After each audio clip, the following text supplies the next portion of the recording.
الحمد لله رب العالمين والصلاة والسلام على محمد النبي الأمين وعلى آله وصحبه ومن تبعه بإحسان إلى يوم الدين. أما بعد. So I guess after a long week, here we are.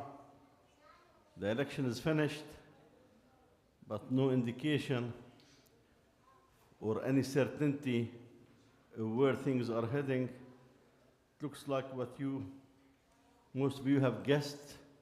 It's going in that direction, that the Republican will get a slight majority, not what they were expecting. But we will have, inshallah, a full analysis on this next week. We'll have a class after the Khatira with Brother Glenn Silver. So bear with us, because most of the undecided seats will take time. It's very, very close. But today I want to go back to the issue that I mentioned last week about Rabbi, Zionist, extremist, criminal, Meir Kahane.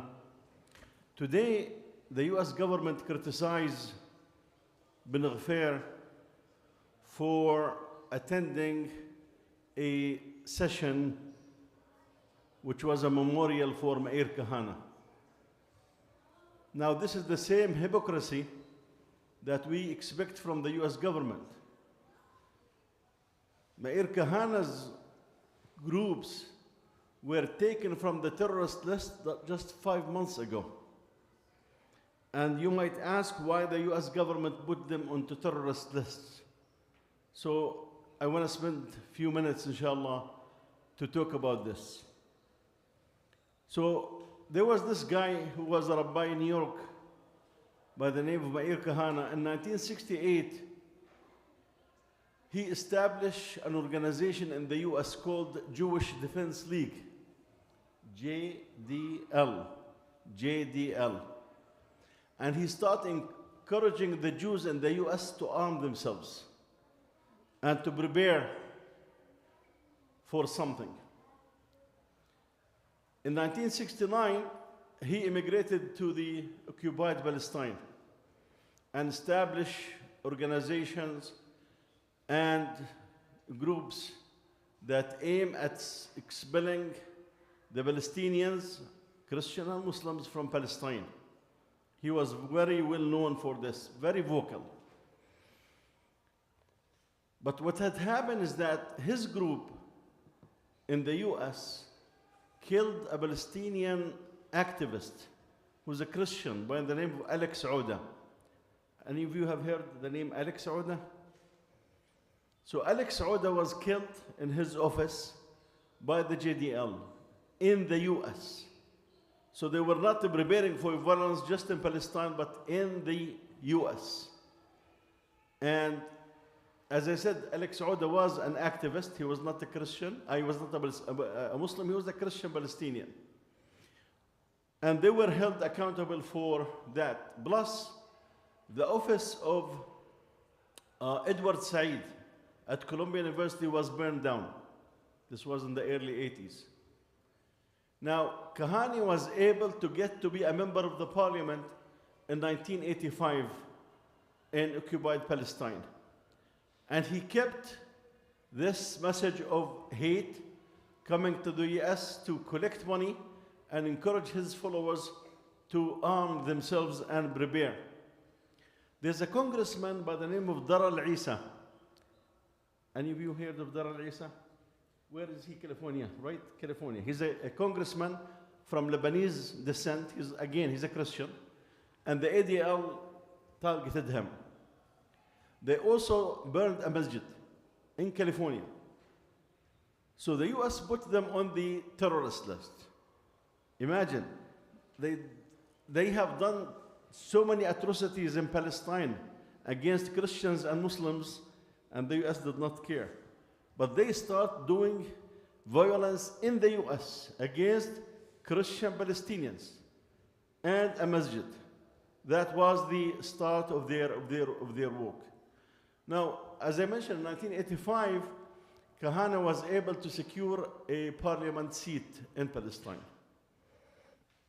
And by 1990, he was keep coming to the US to collect money to get more followers.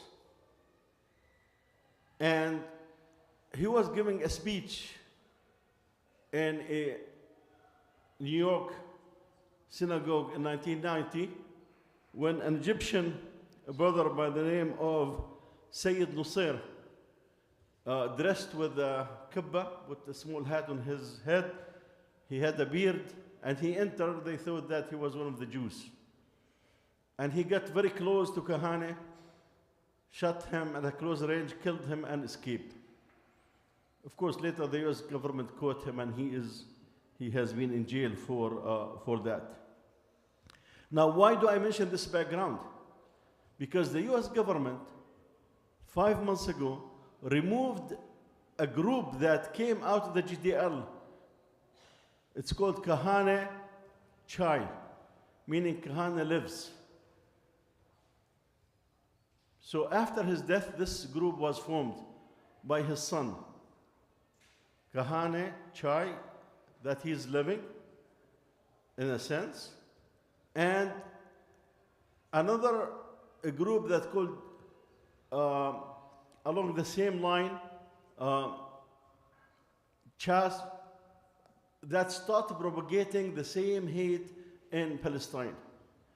Of course, after they learned their lesson in the US, violence, at least we do not know of incidents, except in the year 2001, that they still were planning some violence in the US. Now, this is 2001, when the attack on the office of the Lebanese Congressman Darar Issa happened. This is 2001. After that, and blowing the masjid in California, they did not have violence activities in the US that we are aware of. Now, this Ibn Ghaffar today attended this memorial for Kahane, and the US criticized him. Now, if you ask the US government, why did you remove those people from terrorist list? They said they are small, they are no longer active. Well, long and behold, they got more than 10% of the votes in the Israeli Zionist Knesset. More than 10%. Of course, this does not mean that the extremists are only 10%. Remember that Netanyahu and his extremist bloc got 64 votes, more than half. So those Kahane Chai and Chas and other, those are the extremists of the violence. For example, in my hometown, they built a masjid, and in one night the settlers went down to the masjid and burned it. This is my hometown. I visited when I went to Palestine this summer. One of their followers shot at a bus and killed Palestinians. They were, civilians in a bus, and he just shot at them. In Hebron, we mentioned last week, Dr. Goldstein, who is also an American Kahane admirer and member of the organization, killed the 29 Muslims during the Salatul Fajr in Hebron. Their main base is the settlement in Hebron. Now, why this is being mentioned? Because today also the Vice Mayor of Jerusalem said that there is a rich person, of course an American Jew, that's what you'd expect, that is putting tons of money and looking for people who will be able to drive the Palestinians out of Palestine. And they are looking for some people who are really, good at it. And he said, if you think you can do it, contact me at this number. So it seems that, this is just at the surface of what's going in Palestine. Now, this Ibn Ghaffar got some, hit back. The president of the Zionists, he was speaking to the religious Jews, and they said that the microphone was on and he did not know it. I doubt it. I think the microphone was on because he wanted the message to get out, that the Israeli establishment do not like Ibn Ghaffar. So what the president said was, you know, the international community, other countries would not like him to be a minister. And as I said, I don't think it's by accident that the microphone was on. And of course, you know, you see with the different outlets on the news in this regard. But it looks like this is really, if you see the names of those organizations, let me just mention some names of this organization and you will get a taste that are associated with those kahanis.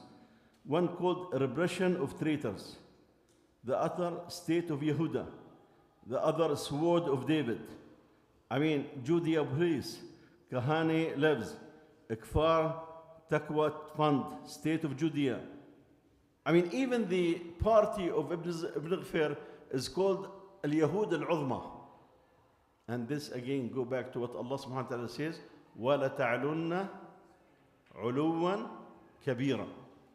That you will really try to be in this earth as high, as arrogant, as strong, as influential.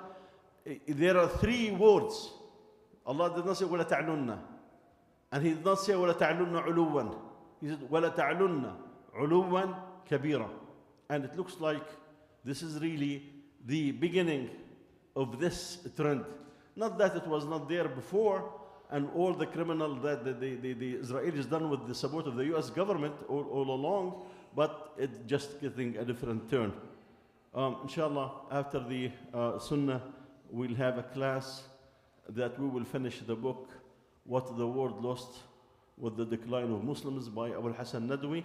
And next Thursday after Isha, we will have a khatrana session on the US election, inshallah. سبحانك اللهم وبحمدك نشهد أن لا إله إلا أنت نستغفرك ونتوب إليك. May Allah subhanahu wa ta'ala bring the khair and the good to the Ummah of Muhammad sallallahu alaihi wasallam. Allahumma ameen.